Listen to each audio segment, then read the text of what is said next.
Ez da bidea! Aurritu zareten guztioi, milaka gara, jadanik azken egun hauetan, bateragune auziaren aurka kalen atera garen hau. Bai Gernikako akordioaren sinatzaileen eskutik, bai Ezker Abertzalearen deiturik. Milaka gera, ulertzen ez dugunak zergatik dauden kartzelan, Arnaldo, Rafa, Sonia, Arkaitz, Miren. Milaka gera baita ere, ez dugunak ulertzen zertan dauden epaiturik D3Mkoak, edo askatasunakoak, edo batasunakoak, edo eginekoak, edo jarraikoak, edo 1888koak eta hainbeste Euskal Herritar ez dugunak ulertzen ere zergatik dauden preso edo ihes eginda. Haizea dator iparraldetik, hegoaldetik ez batak, konponbidea oztopatzeko aurrean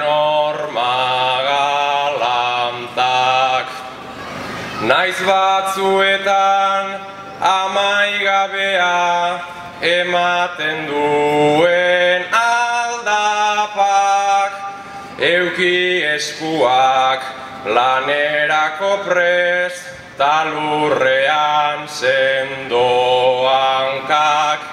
Oiko musiken oihartzuna du,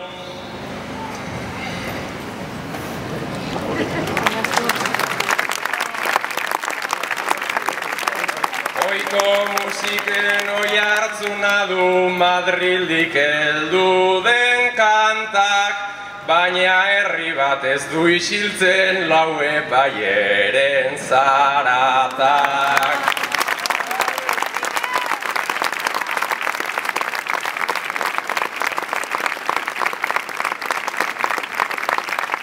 Dugu bateragune auziko boskiden aurkako zigorra, eta gure ustez zigor horrek interpretazio bakarra dauka. Bake eta normalizazio prozesuaren aurkako sententzia da, horretaz ez daukagu dudarik. Bakearen aurkako sententzia politikoa da.